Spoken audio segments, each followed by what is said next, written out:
everyone. We invite you to please take your seats while we continue to enjoy some wonderful music by our students at Wilson. Please also at this time silence your cell phones. Thank you very much.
there's no possessions. I wonder if you can. No need for greed or hunger. A brotherhood of man. Imagine all the people sharing all the world. You may say I'm a dreamer, but I'm not the only one. I hope someday you will join us, and the world will be as one. I hope someday you will join us, and the world will be as one.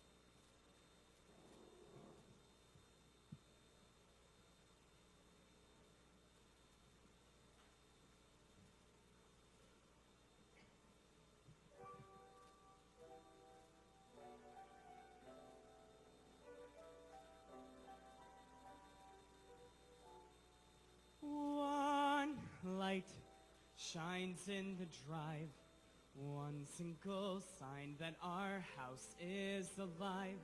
Our house, our own. So why do I live there alone? Tell me why I wait through the night, and why do I leave on the light? You know, I know, our house was a home long ago.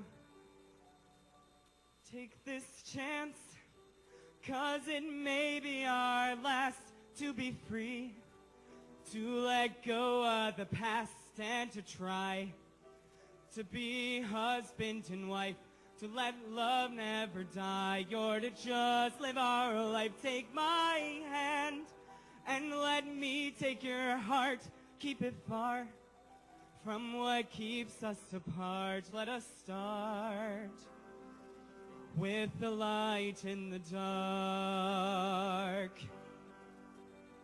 Night falls, I stare at the walls, I wake and wander the halls, and I ache to the bone. I can't get through this alone. Take this chance, and we'll make a new start somewhere far from what keeps us apart. And I swear that somewhere in the night there's a light in the dark.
Mama's got me on my knees. I'm begging, please stop playing games.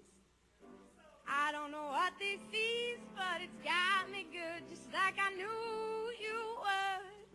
I don't know what you do, but you got me well. I'm under your spell. You got me begging you for mercy. Yeah, yeah, yeah. Why won't you release me? You got me begging you for mercy. Why won't you release me? I said release me, yeah. Now you think that I will be something on the side, but you got to understand that I need a man who can take my hand. Yes, I do. I don't know what this is, but it's got me good, just like I knew you would. I don't know what you do, but you got me well. I'm under your spell. You got me begging you for mercy. Yeah, yeah, yeah. Why won't you release me? You got me begging you for mercy. Why won't you release me? I said release me, yeah. I'm begging you for mercy. Just why won't you release me? I'm begging you for mercy. You got me begging, you got me begging, you got me begging for mercy, yeah, yeah, yeah. Why won't you release me? You got me begging you for mercy. Why won't you release me? I said release me, yeah. I'm begging you for mercy. Just why won't you release me? I'm begging you for mercy. You got me begging, you got me begging, you got me begging for mercy.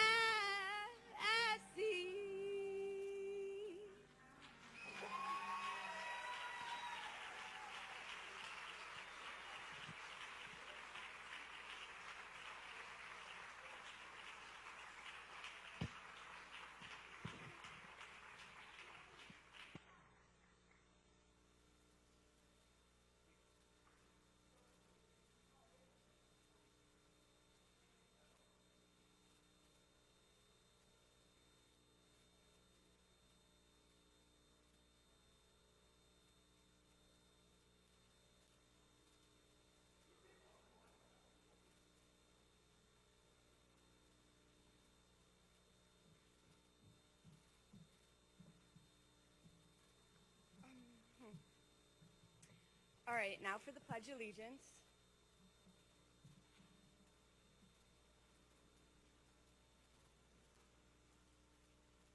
I pledge allegiance to the flag of the United States of America and to the republic for which it stands, one nation, under God, indivisible, with liberty and justice for all. Welcome, everyone, and thank you all for coming out. Thank you to parents, families, staff members of the district.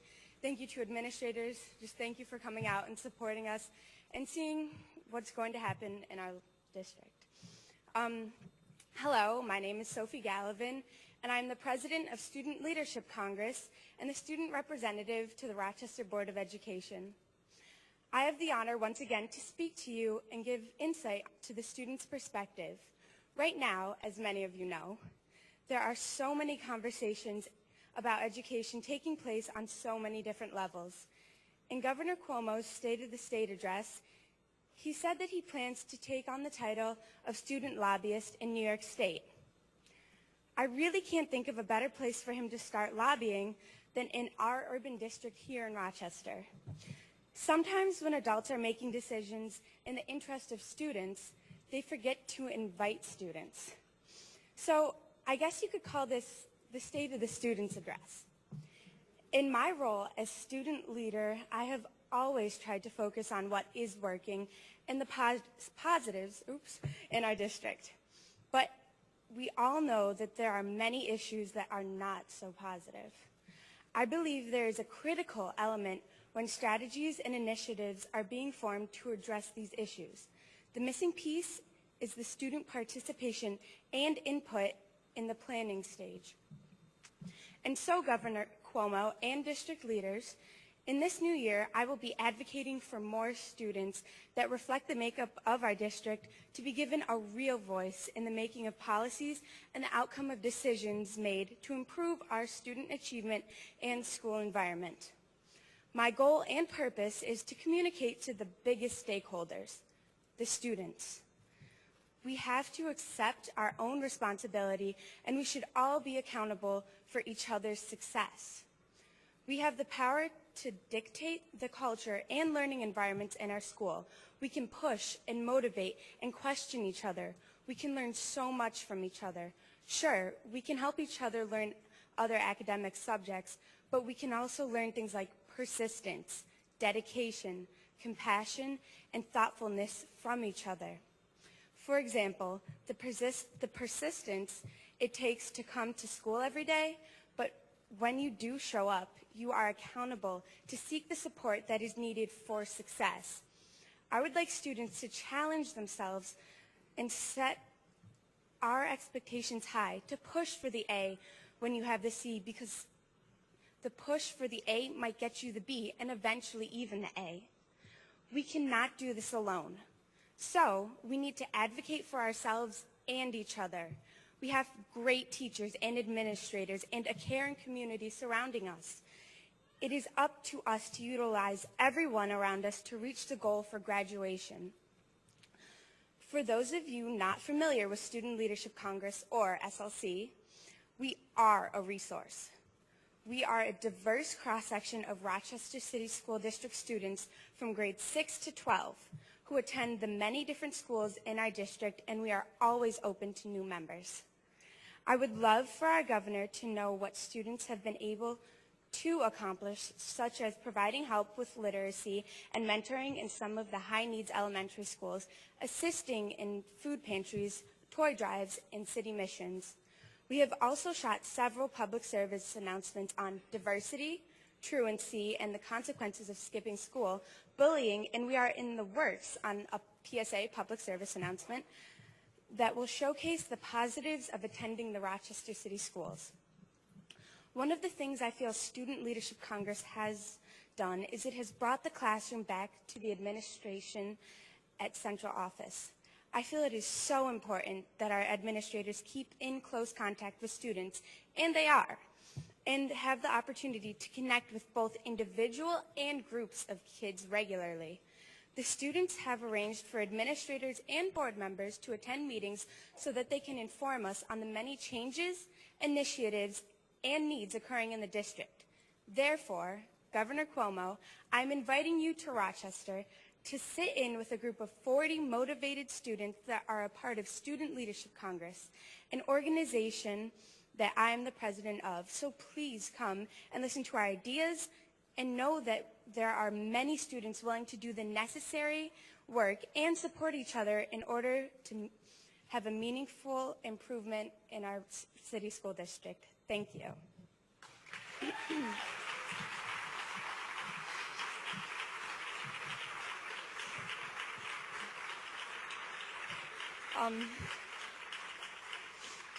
Now, if I could have our board president, Mr. Evans, come up. He's going to say a few words as well, so thank you.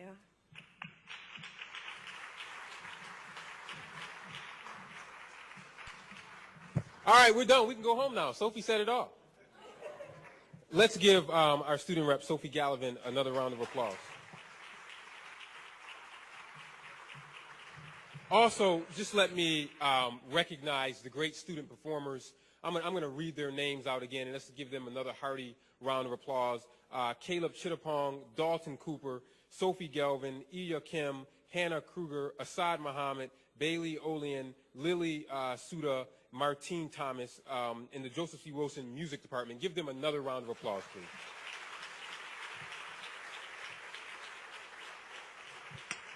I always insist that whenever we do our State of the Schools address that we always start with the students, because it is a great reminder to us as to why we are here.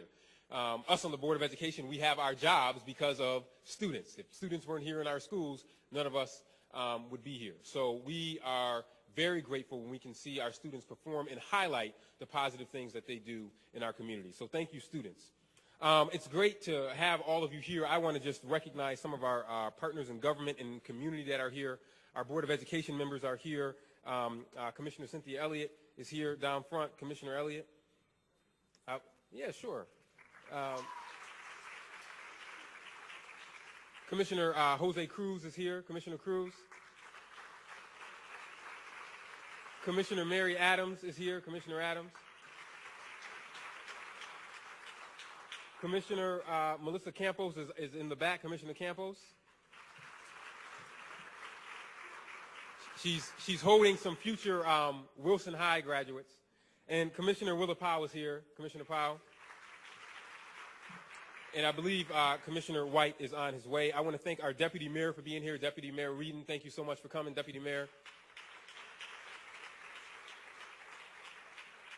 Our outstanding police chief, we still hold on to him like he's one of our own, but Chief Jim Shepard. Chief Shepard, thank you for being here. Our county legislator from the 25th District, Mr. John Lightfoot. Mr. Lightfoot, thank you so much for being here. Regent Emeritus, I call him part of my brain trust. Dr. Walter Cooper is here. Dr. Cooper. I want to thank Kate LaChant from Congresswoman Slaughter's office for being here, and I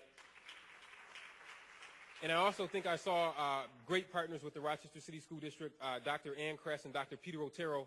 I believe I saw them. I want to thank them for also being here. And also Peter Carpino from the United Way. Pete, thank you for being here. And Dave Fiedler from ESL, thank you so much for also being here. It's fitting for us to be standing here at Wilson Magdalen High School. I graduated from this school, and we've had many great graduates from our community come through Wilson High School. Judge Steve Miller, Lovely Warren, President of the City Council, Jackie Ortiz, our board clerk, Shanae Lee. I can go on and on of individuals that have graduated from our city schools and are making great contributions in our community. And I say that because it tells us that our glass is half full.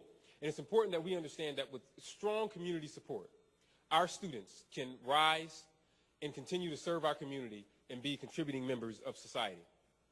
I want to talk briefly about the board priorities that we've had for this past year around academic achievement, school safety and environment, performance management, fiscal oversight and accountability, and customer service. Obviously, we understand that we are in the business of educating our kids, and academic achievement has to be number one on all of our radar screens. And if we don't obviously have a graduation rate of 100%, we know that our city cannot be able to move forward and that we will not be able to attract families to stay in the city. So the board has made and will continue to make academic achievement a major priority for the year 2012, to continue to push for programs that will increase our graduation rate, but more importantly than increasing our graduation rate, increasing our college readiness rate. That is an area where we know we have fallen down, and I'm always happy to trumpet the success, but I'm also able to recognize the areas where we have the greatest need for improvement. And increasing our college readiness rate, which is abysmal right now, is something that must continue to be a priority of the board, and it will be as we go into the year 2012. School safety and environment. Our parents send our students to school every day, and they tell us one thing: my baby better be back home the same way that they came there. So we have made school safety and environment a major priority for our schools, and it will continue to be as we go into 2012. School safety has to be paramount. We understand that we cannot control what happens outside of the walls of our school. But when they belong to us, we have an obligation to ensure that our schools are safe learning environments where our students can prosper and be productive members of society. Performance management, an issue that we have heard so much about just this past week, with the governor talking about our evaluation system, the new teacher evaluation system. We have made this a paramount opportunity for us in the Rochester City School District. We are the first district in New York State to negotiate an evaluation system as part of our contract. And obviously, if we don't have a strong performance management system in place, we will not succeed academically. So this is something that will continue to be a strong priority as we go into 2012. Fiscal oversight and accountability. Ladies and gentlemen, if our books aren't balanced, if we don't have the funds in the kitty, we won't be able to perform any of the basic functions that we said. So fiscal oversight and accountability has been and will continue to be a major priority as we move into 2012 for the Rochester Board of Education.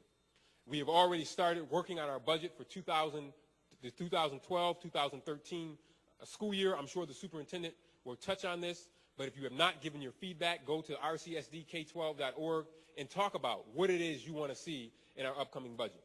But more importantly, when we take an oath as Board of Education members, we raise our hand ensuring that our books are balanced and that we are spending our tax dollars wisely.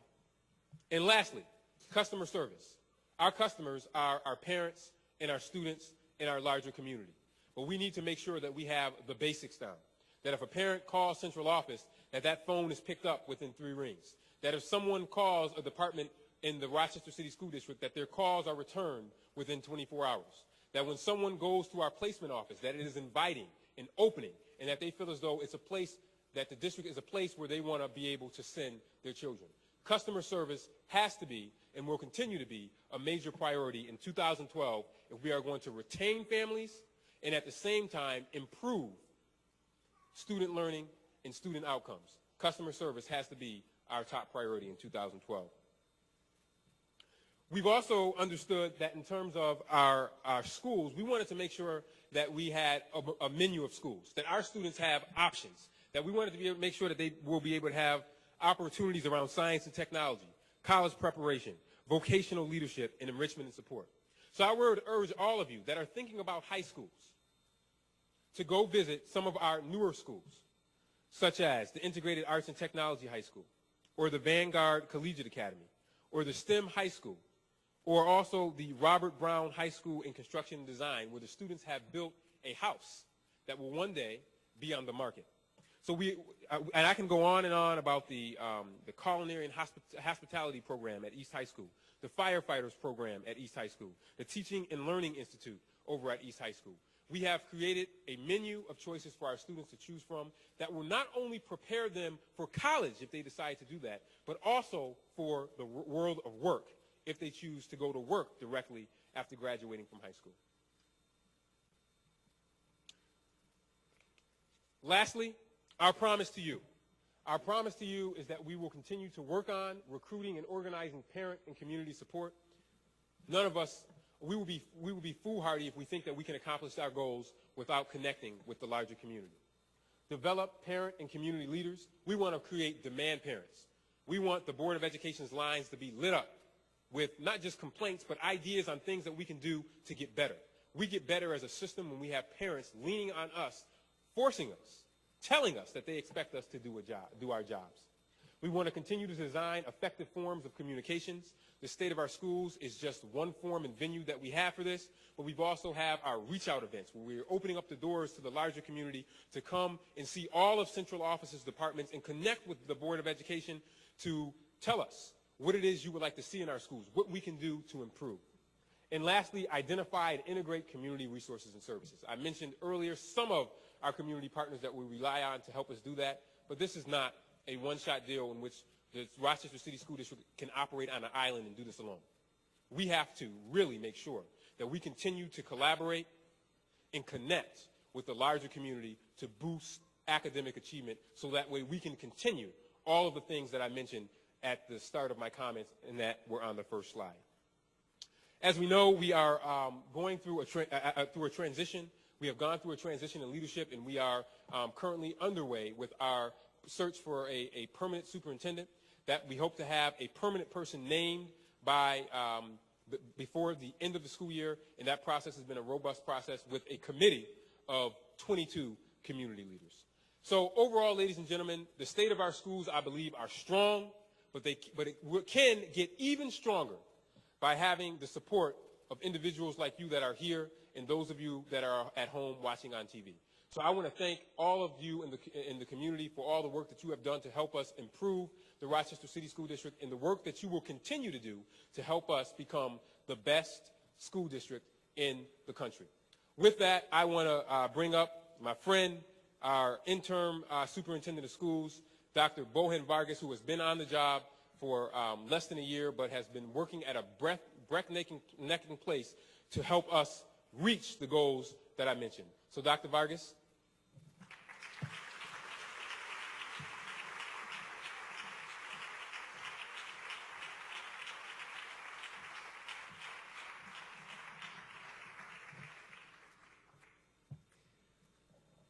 Thank you, President Evans. I appreciate the chance tonight to have a conversation about expectation. Your expectation of me as your superintendent, my expectation for the district, and most important, how we as a community need to set high expectation for our children and give them the support that they need to achieve. Before we begin, again, I would like to thank President Evans for making tonight possible, and many other who have contributed for us to be here tonight. I thank the entire Board of Education for the opportunity that you have given me to serve you and serve this district. Sophie, I appreciate your remarks. Quite on target. I hope Governor Cuomo was listening. Actually, that would be nice. I know he's a very busy person, Sophie, so don't be disappointed. I would like to thank the faculty and teachers who works tireless every day on behalf of our children. I thank everyone in the audience, as Mr. Evans already have gone through, and thanks all of you.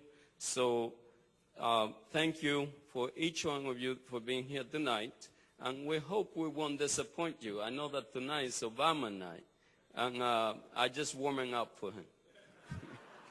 And I'm sure he appreciates that.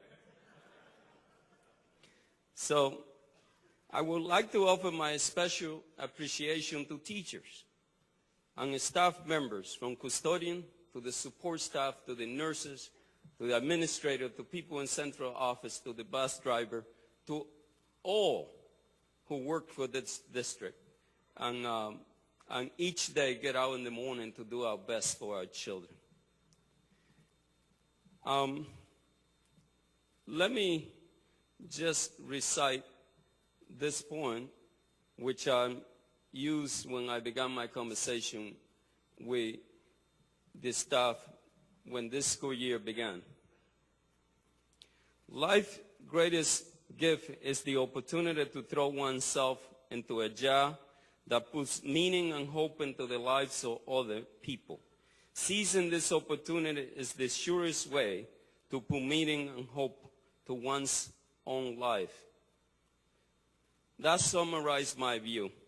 I believe that there is no more important work than educating our children. It is a gift that I take on. It is a gift to take on in this awesome responsibility. I have said it before, and I will say it tonight. The Rochester City School District has the ultimate responsibility for educating our children, but we cannot do it alone. We need your help. We need all your help, students, family, and from the entire community. To explain the state of our schools, I'm going to cover 3 topics tonight.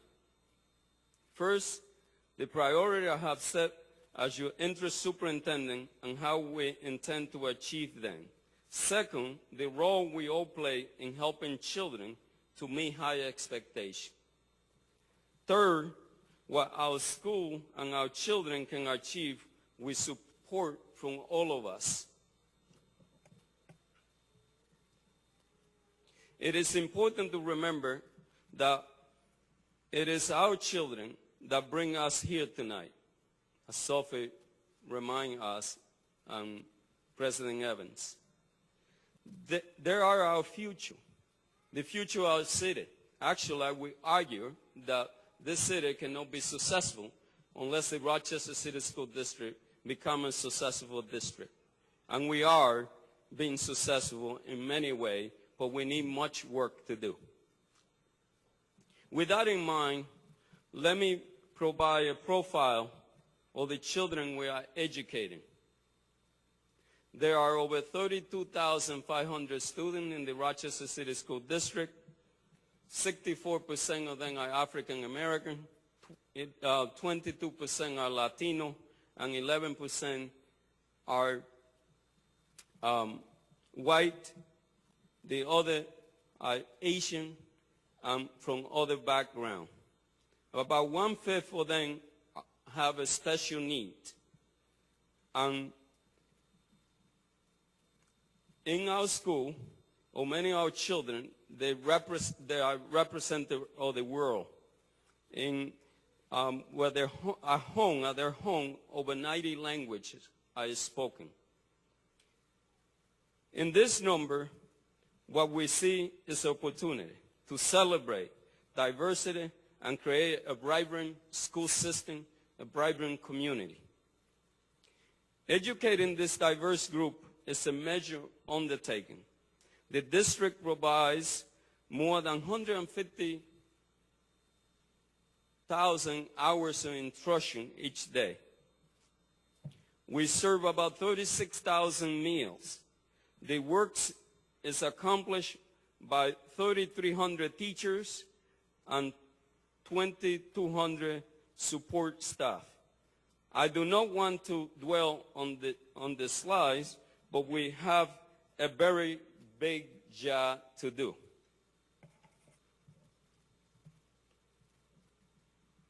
Gotta drink a little water.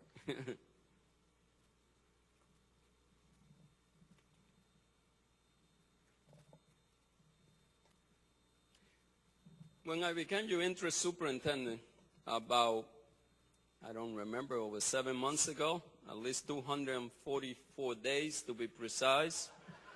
And you might also be reminded that I'm earning my money, I had taken 1 day off.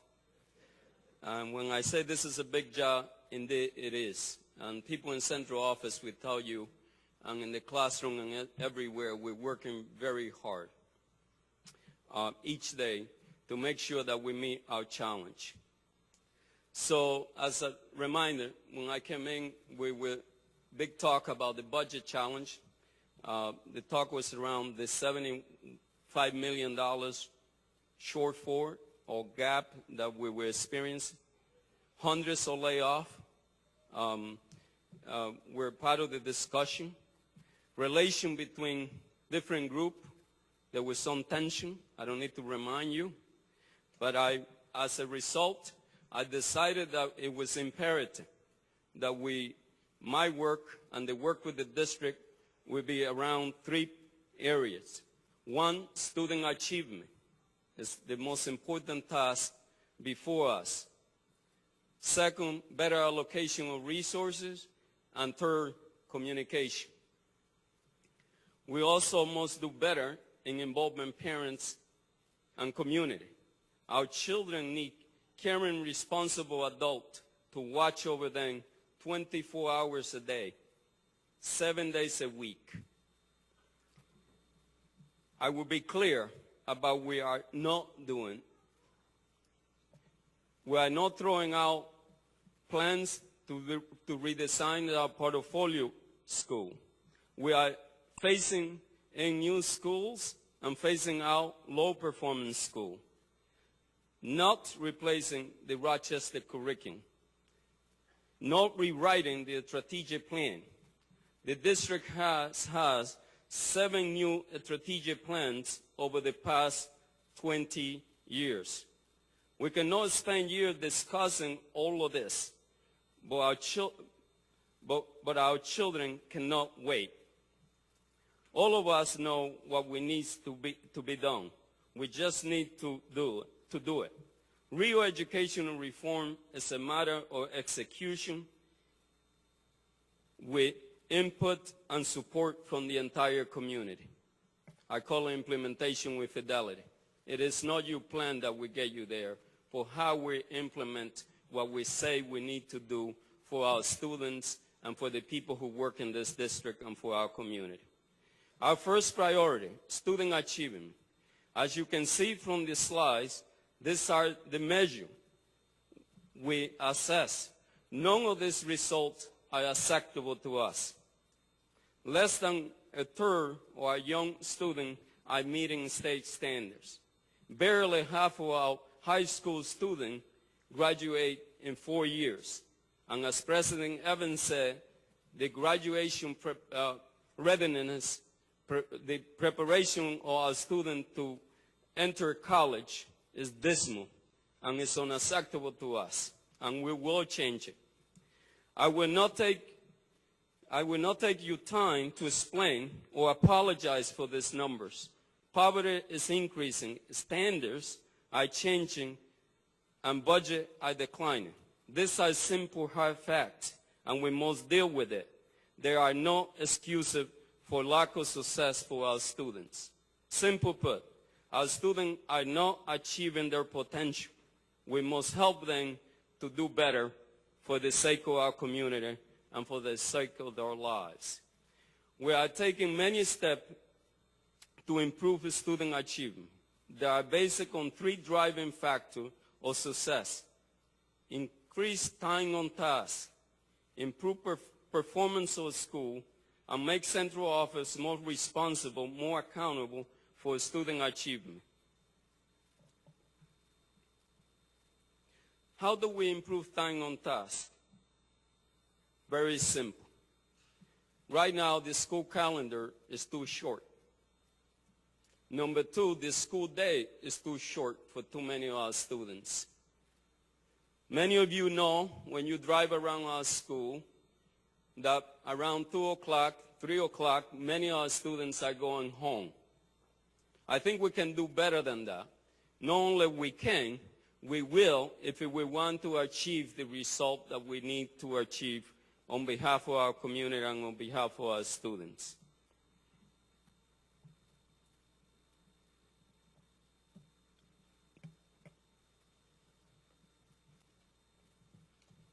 We are increasing instructional time. We are using Title I funding. For the first time, I asked our school principal to give us a central office what ideas they have to improve the learning time or the time that our children is spending in our school. And I want to congratulate each one of our principals because the proposals were very, very on target. I have one school, for example, that requested to us 4 weeks of instruction during the summer. And by the way, with the same teacher. This was not to hire summer teacher. This was to provide high quality instruction to our kids so that they can meet the challenges that we have and that we must help them meet. We have increased online learning. In the 21st century, as you know, we are very fortunate that today learning is not limited to just the classroom wall. Finally, let me be honest about the school calendar. If we expect our children to be successful in a global economy, many of them need more time in school. In recognition of that, I am pleased to make an announcement tonight. I had a conversation with the RTA, and the union is willing and ready to enter into discussion to offer, expand the learning time for our students in school.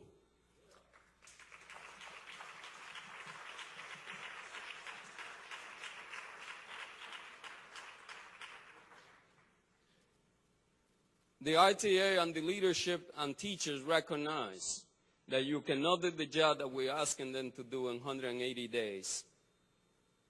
And for that, I thank them. They also recognize that not all our children might need extended day. That a good place to begin an extended calendar would be with the most needed student, the one that need help the most. And they are willing to enter. And I would be asking for a school that want to, early on, not in the middle of the school year like I asked them this year, to put proposal forward to advance ways in which we can support extending the school calendar and the school day. And we will do everything we can to fund those opportunities and those programs for our students. This will be a pilot, and if it's successful, we can replicate it. I applaud the leadership again of the teacher union for being willing to work with me on this task, and I will be updating the Board of Education from time to time as we make progress in this area. I also want to let you know that there are some foundations that are willing to support us on this task.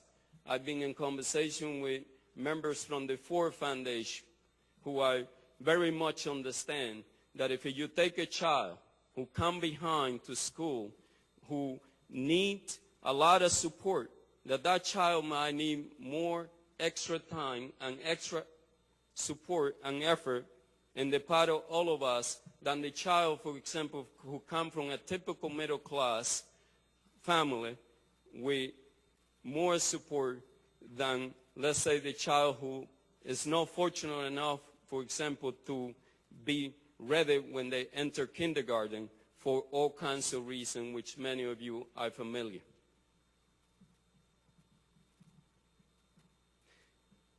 Let me speak to a serious problem that we have in this district around student achievement. Inside the district is known as the phase-out school. We have right now over 3,000 children that are in this type of school. That means that we have announced to the family, we have announced to the staff, and we have announced to the student that we are closing those schools. The challenge in here is that too many of the children in this school are not coming to school regularly. Actually, those schools have the poorest attendance. They also have the lowest graduation rate, and students are the most disengaged. This is a very challenging task for us because many of the students are giving up on us. It is urgent on my part and on your part to respond to their needs. So I will be proposing an alternative school program to turn things around for these students. We are considering flexible schedule that will meet their needs, perhaps from 7 in the morning to 7 at night, so that if a child who is working, or a youngster, I should say, who is working, we have an opportunity to come at the work and take some classes. We also are going to try to engage those students, for example, that are what we call overage and on the credits. What that means is that they might be a youngster who is 19 years old, who only have 5 credits, but need 22 to graduate, and only have 2 years left for schooling. We are going to be realistic with each one of our children, and we are going to create a program that is designed to meet each one of these children's needs. We will support the social and emotional need of every student, not just in this situation, but throughout the district. Working with our union, we will come out with an evaluation system that concentrates on performance. Let me talk a little bit about this, because this is important, because you have been reading in the news, for example, that the governor have mentioned that it's imperative for district and union to come together with a new evaluation system. In the Rochester City School District, we have come up with an agreement that we are working closely with the State Education Department to make sure that our new evaluation system for teachers and principals meet the state guideline. As you know, this is very controversial. But here in Rochester, we do believe that we must improve the evaluation system for principal and teacher and for everyone who works in this district. And I appreciate and thank each one of the bargaining unit, particularly the principal and the ITA, who have been working with the administration to come out with an evaluation system that is fair and one that is aiming and improving teaching and learning.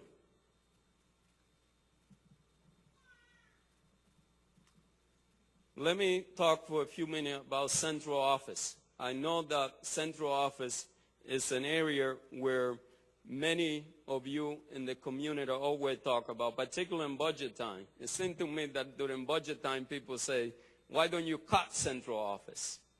And let me tell you that important work is done in central office. But we must be accountable for the result in our school. And we also must be more responsive to the public and to our school. I recognize that central office must engage and be more accountable for student achievement. We don't just collect data. We must take action on time when we see challenges before us.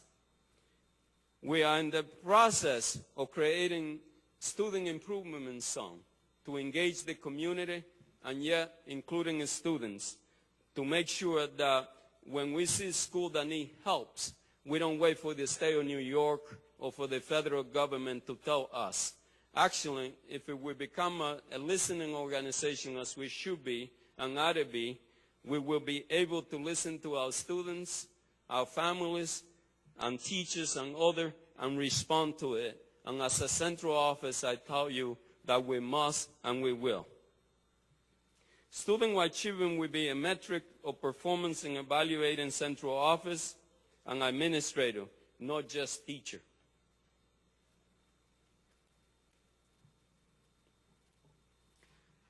Let me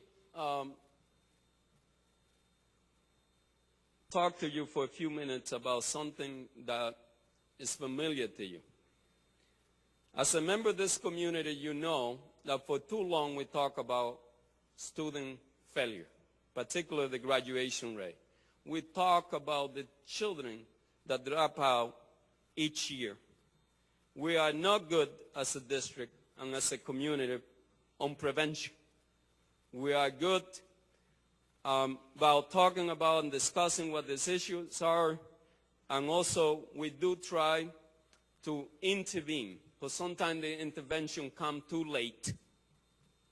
Teachers, educators will tell you that by third grade, you pretty much, with great certainty, could tell us who are the children that may drop out of high school. If a children has challenging reading by third grade, it is very likely that he or she will have challenge as he or she continue throughout the school experience. So what will we do? We can no longer talk about those challenges. We can no longer talk about that the reading level of our kid is too low at the elementary level. I will be proposing, and we are creating, what we call a warning system, so that we will know through data and through knowledge that we have who are our children that need the most help and the most intervention, and make sure that they get the intervention that they need, so that when I come before the Board of Education with proposal, or your future superintendent, it will be basic on data.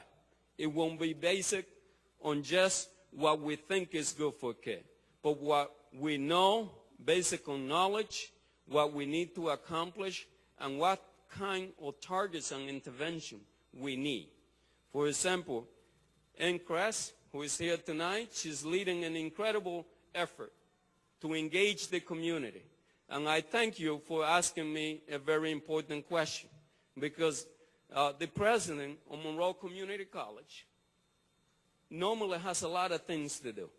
But I thank Dr. Kress for taking the time and asking me an important question on behalf of the Stripe Initiative. And that is, what does the district need from the community? and I gave her a couple of things. But I said to her, I just want one thing. Can we engage this community to make sure that by third grade, all our children are reading on grade level?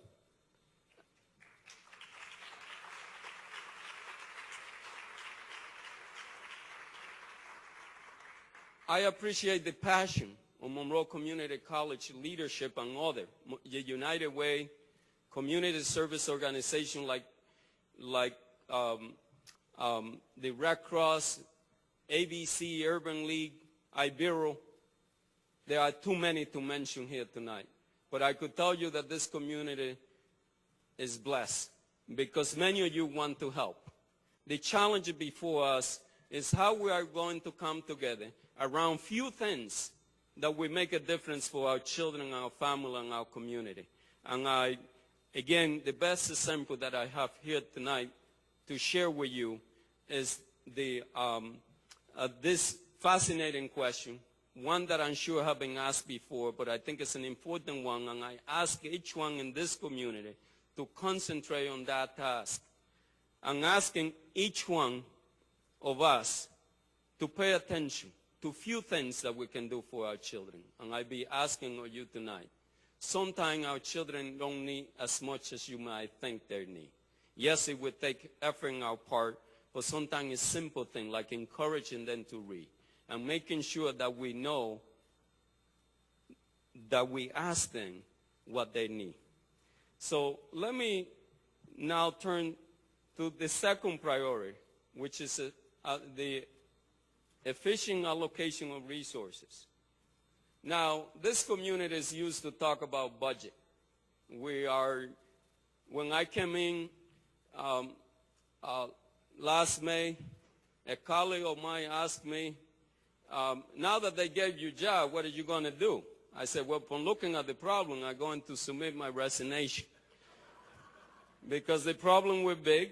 I must confess to you that I got a call from UPenn, and they told me you were on the Wall Street Journal. They're saying that you have over 900 teachers, staff that am going to be laid off. They use the word FTE, and I had to explain what FTE is. That's full-time position. But let me tell you that the Board of Education and the leadership of the school district, including the union, we did the best we could, and we were able to overcome that challenge. And when we opened our school in September, for the most part, they were ready to receive our students.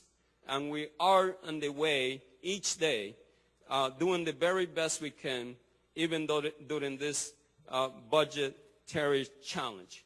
So what I said to the Board of Education, particularly in my weekly meeting with President Evans and Vice President Cruz, I said, next year we are not going to find ourselves in the same situation that we were this past year. And we came out with a plan to address our projected budget gap of $41 million.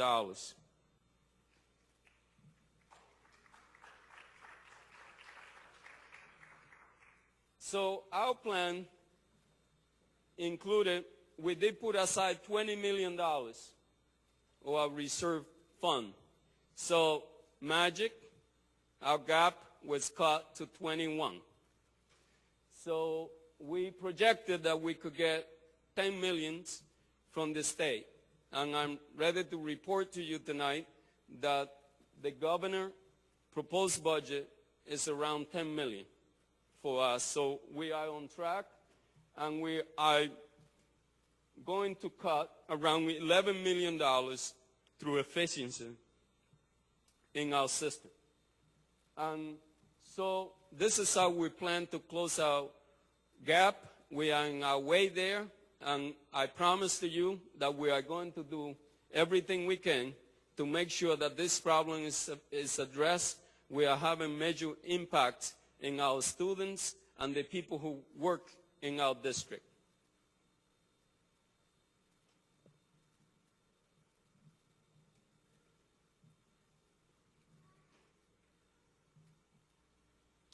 it is important for us to remember this. This is something that I have talked before, particularly during the difficult time when we asked that we were needed to close the school number 6. No one liked to make those type of proposals, but nevertheless, we had to have this difficult conversation. Our student enrollment is declining. As you can see, over 5,000 students over the last 10 years or so. Yes, at the same time, our facility footprint is increasing, so we need to make, in the near future, some serious adjustment to this. Next, please. So we are fortunate that the state of New York, 7 years ago, way before I arrived here, have passed a plan to help the district modernize all our buildings. And it's what we call it the FMP, the Facility Modernization Plan. And we are in the way. President Evans and others are going to be very happy because they've been working with this for a very long time. We are in the way to begin this modernization project, which at the end of the days, we are hoping to have better space and equipment for learning. Our new facility will be more efficient, which will lower our utility bills and our operating costs. You might think, and many of you know about your own utility bill, but the Rochester City School District has spent about $10 million on gas and electricity. So we hope to be able to control our costs in that area. Fortunately,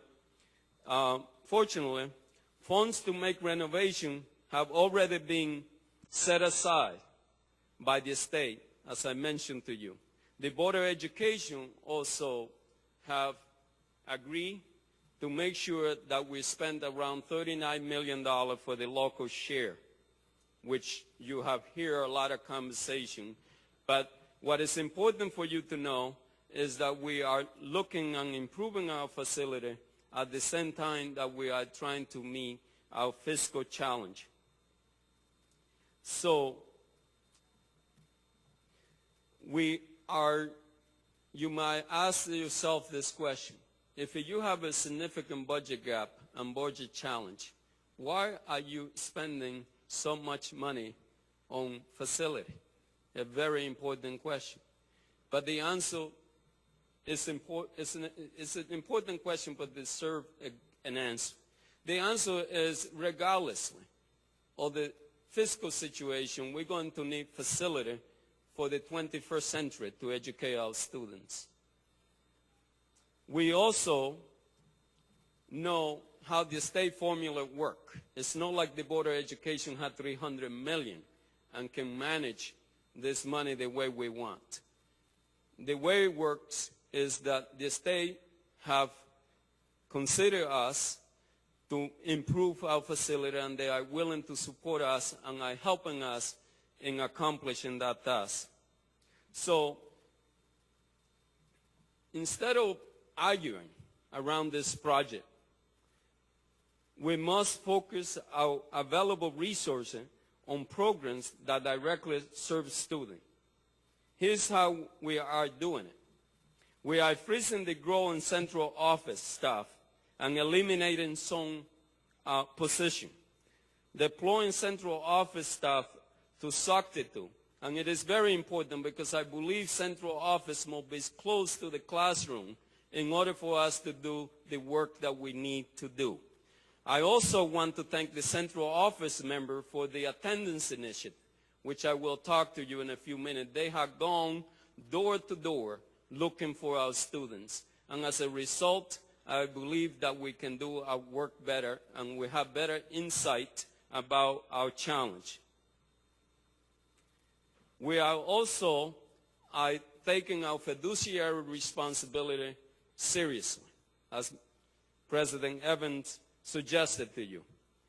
We are auditing our health care program to make sure that we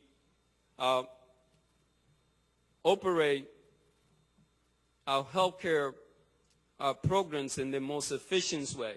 And we are getting help from a third party who can assist us with the expertise that we need to make improvement.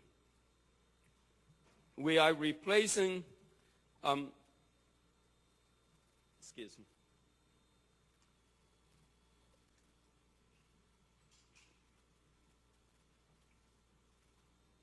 Again, I have presented to you a lot of information.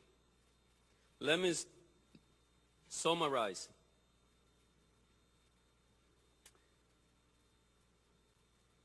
As I mentioned to you about the normal discussion during budget time is what programs are going to be left in the district.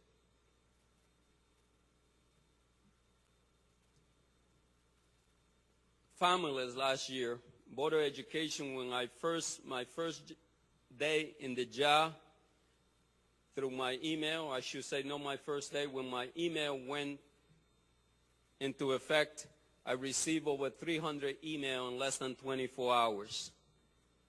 Many of the board members know what I'm talking about. Some of the talk were about what is this district going to look like in terms of programs and service for kids. So I remember many families who had the means to move away saying, if I cannot get art or music or this type of service for my kid, I'm moving out. Let me rest assured to every family in this district that we are replacing mobility with fiscal stability. We will get the district finance under control this year. The student will always be our priority in every decision about our budget and resources. That is why, that even during difficult time, as often we tell you, if I listen to students, they tell me for the most part that they want 4 things. They want more arts and music. They want more extracurricular activity. They want sport. They want better food in our school.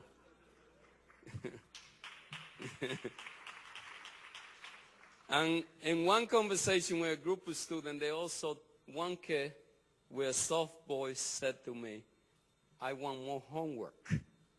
And the other student, this is true story, the other student looked at this guy, what are you saying?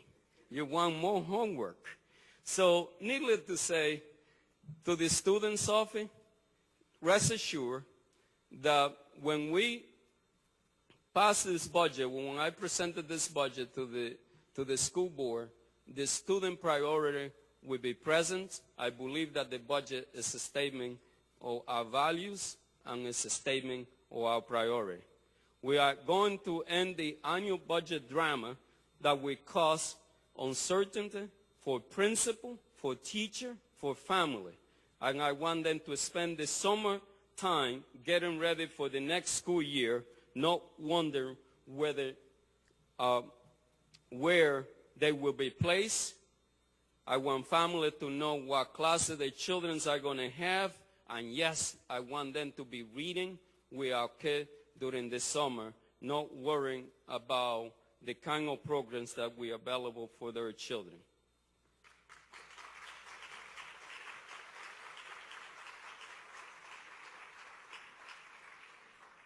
Now I will talk to you about the third priority. I don't need to talk to you about the kind of communication that was taking place in our district. We are not where we need to be, but we are making some significant progress around communication. We are communicating better with our bargaining unit. We are communicating better with one another. And I will say that each day I continue to be proud with how central office is responding to the needs of family and students in our district.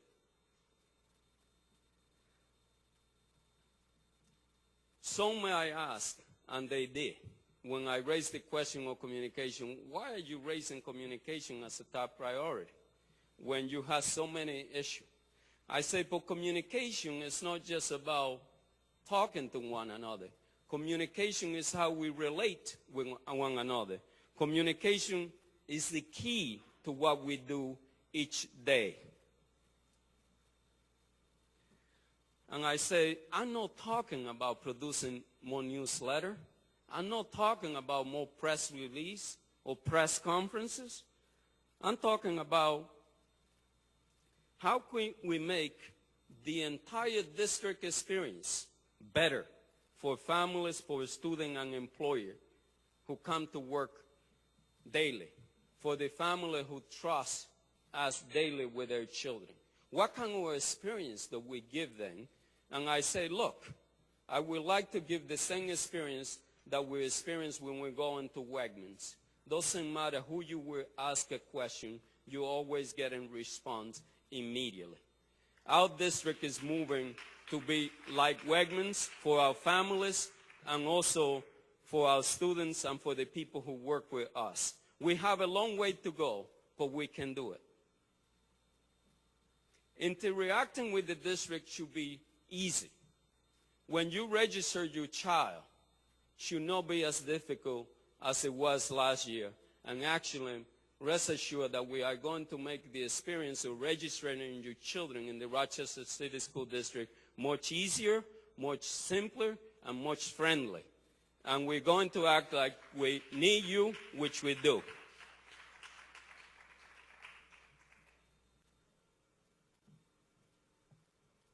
Again, let me summarize this. This community is fortunate. This district is fortunate. Let me thanks Wegmans Food Market, because when they heard me saying this, they said, we're going to help you. And they have been there for me to do a better job as a district with our families and for the people who interact with us daily.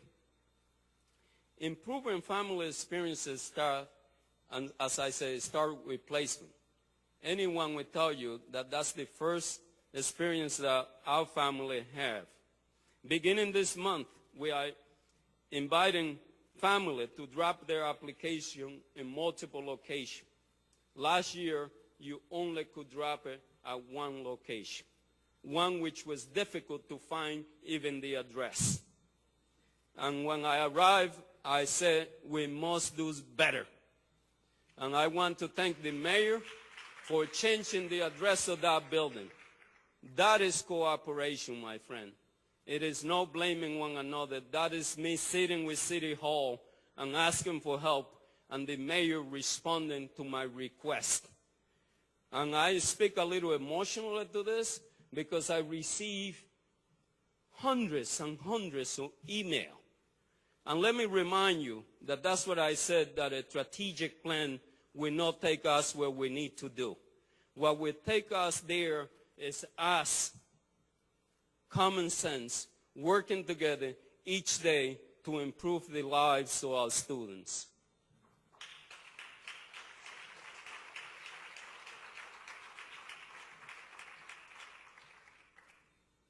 I don't need to tell you that education matters.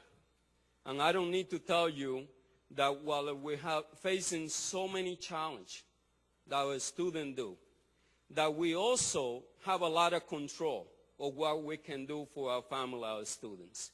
The placement center is an example of something that we have control, that the student don't control, the family don't control, but we do.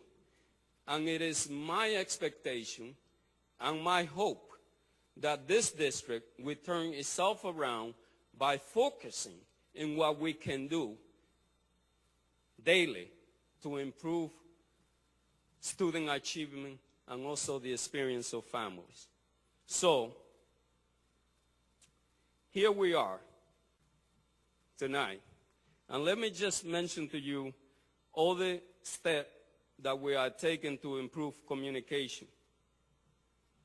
Our staff are now responding within 48 hours. If you send us an email or make us a phone call or stop by, we will give you a response within 48 hours. And if it will take longer, we will apologize if there are legitimate reasons why we couldn't.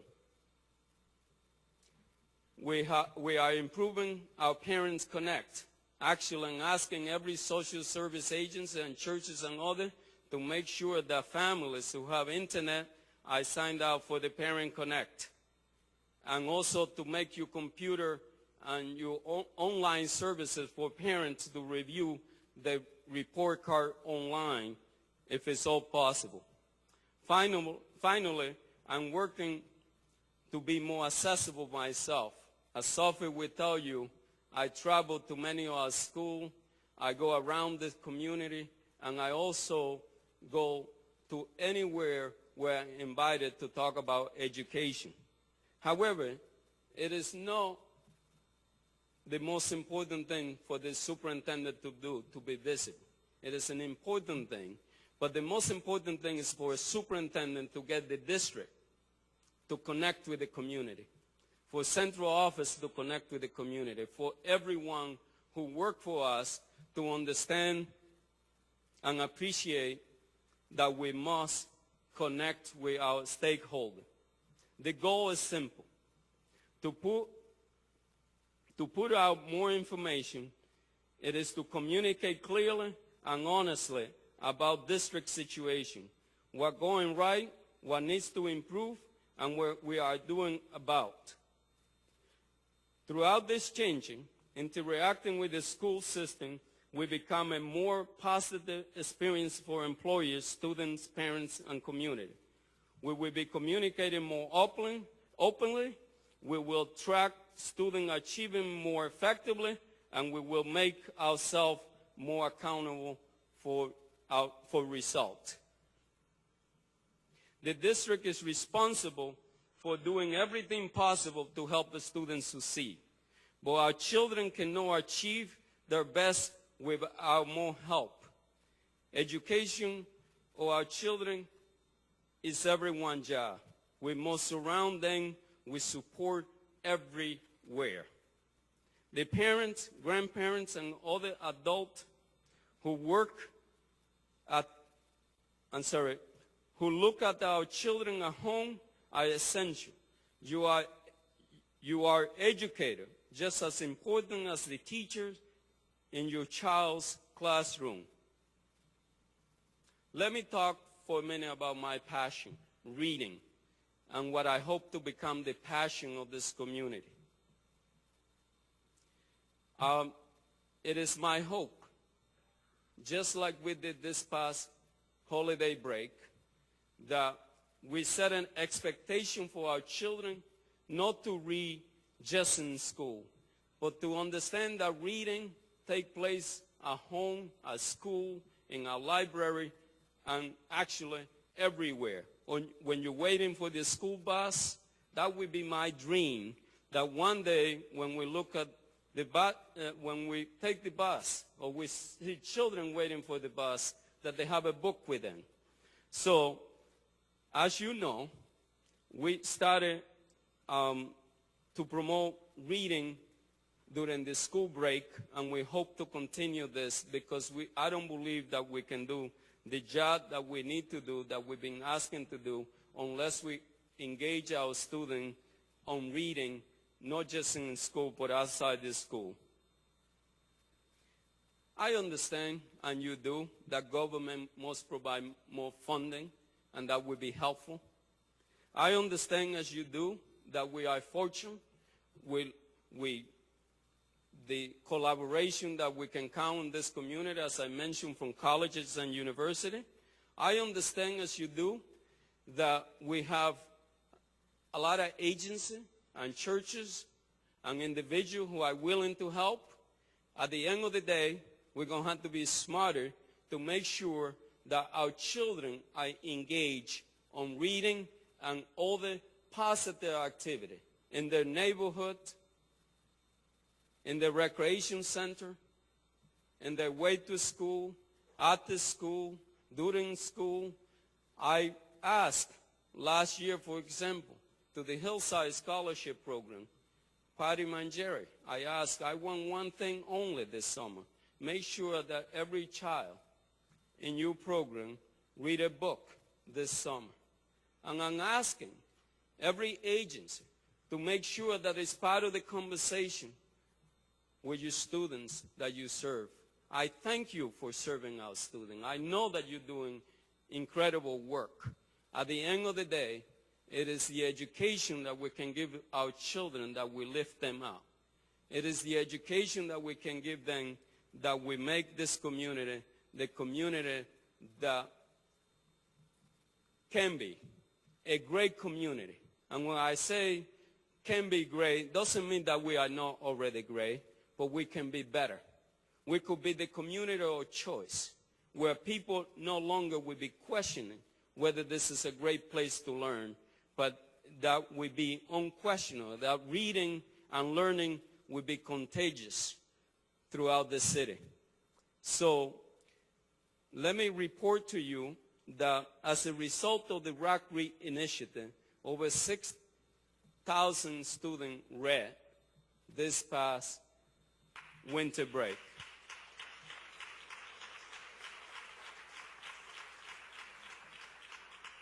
This was possible because of partnership from the community, an organization and business like Wegmans. There are too many of you to thank, but you know who they are, and I'm asking most of you to join the district on this effort.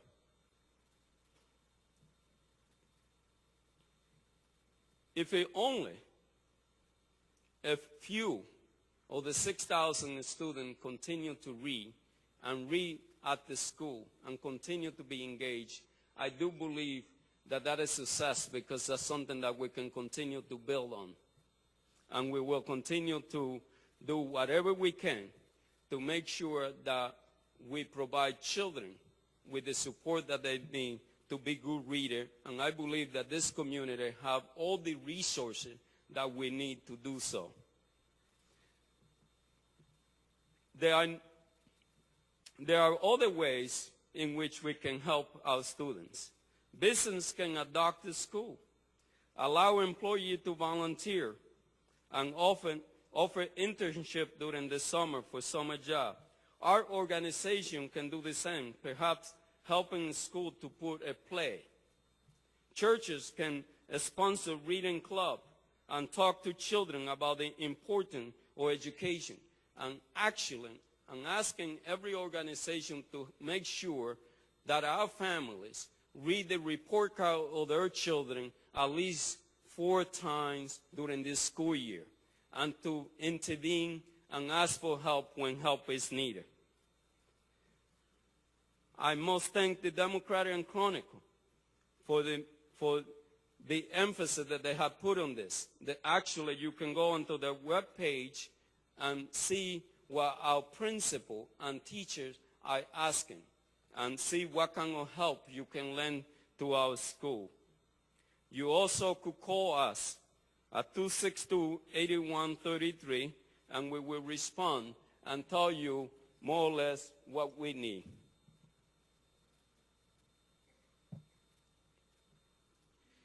There is another way in which we must help our children.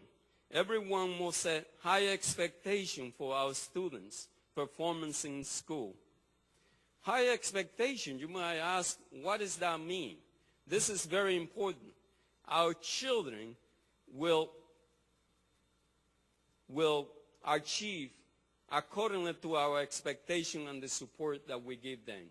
But the expectation cannot be just the expectation of the superintendent or the school board or the teacher, or just the expectation of community or parents. It has to be the expectation of all of us. Concentrating on our priority with support from the community is changing our direction. I would like to speak now about the longer-term future of our district and where I see this priority taking us down this road.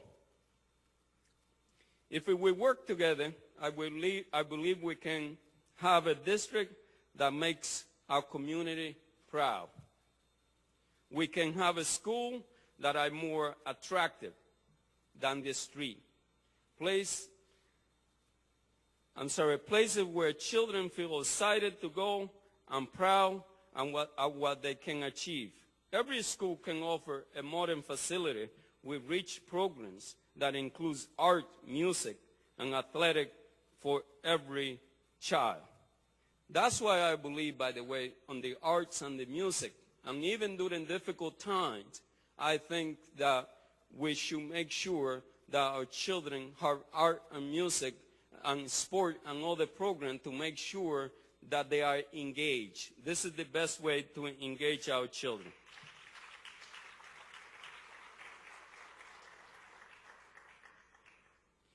Parents can take pride in the school where they are able to choose for their children, where their needs of their child and out district will be provided. An education to challenge and to excite them. We will make every child ready for college or a good job. We have a new school today that are achieving this higher expectation. If we will work together, we can take pride in every school. I don't just believe this because I am an optimistic. I know this because success are already happening across the district. Let me highlight for you some of them.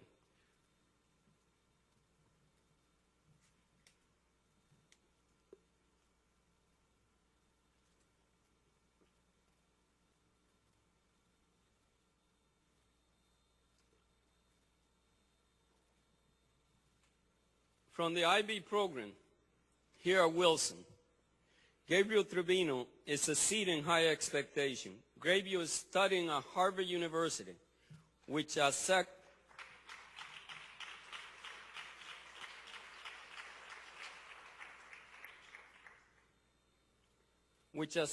fewer than 7% of all students who apply. And he is near the top of his elite class, earning a nearly perfect GPA. Gabriel said that some of his high school courses were a challenger, and as his freshman courses at Harvard. Here's what he said, that the courses that he took here at Wilson were more challenging than these courses that he's taken at Harvard.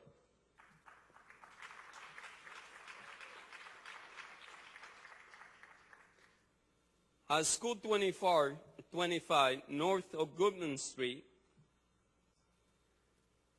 Nailia loves to read and is helping teach her little sister, who is a first grader. She also loves coming to school.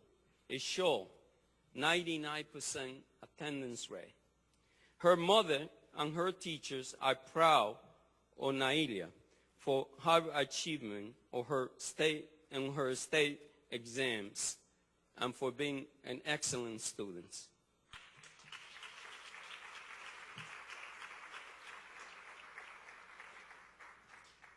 East High School student Paul Conroy and Logan Newman are meeting high expectation. Mr. Conroy and Mr. Newman are educational entrepreneur working with local technology companies and community college. They created an optics program that is unique in the nation. It offers East High School students the chance to learn career skills in prescription optics for the eye care industry. They can also learn precision optics, which supplied lens technology for a variety of industry. The student can graduate from this program to enter college, start a career in one of these fast-growing fields. Mr. Conroy and Mr. Newman are here tonight. I understand that Gabriel is here tonight. So I believe that Nailia and her mother are here as well. So please stand and let us recognize you.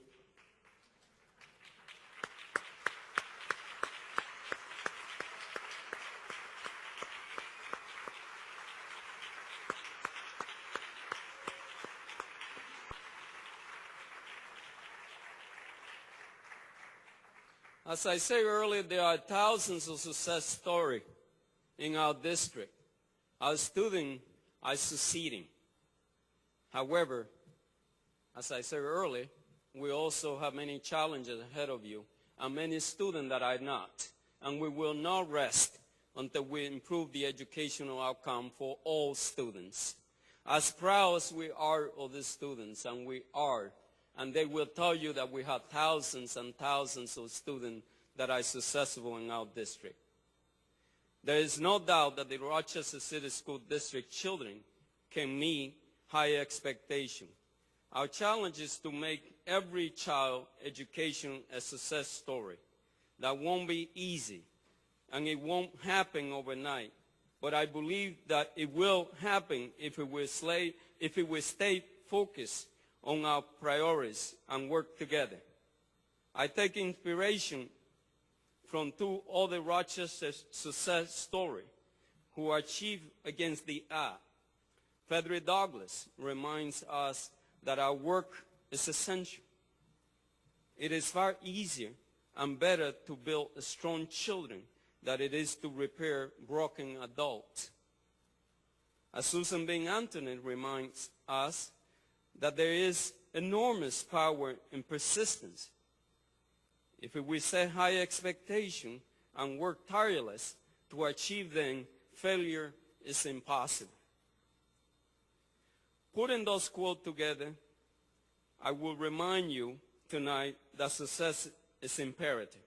More than 30,000 children, an entire generation of young people are depending on us. The future of our community depends on them. We must work tireless to help them achieve and succeed in our school. Just as Frederick Douglass worked for freedom and Susan B. Anthony worked for women's rights, we must work for our children. No calling could be more important. No success could be more rewarding. And through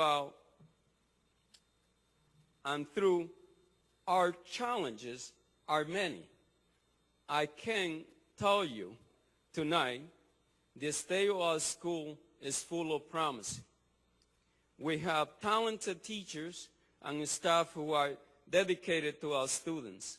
Our administrators are accountable for helping them succeed.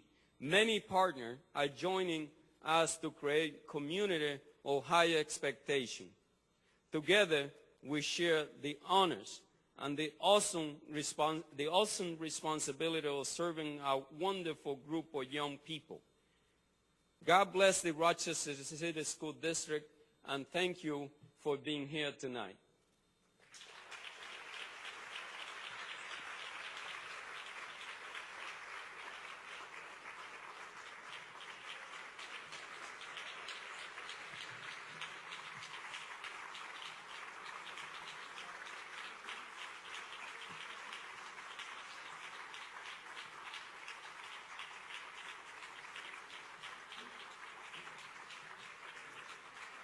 Thank you again.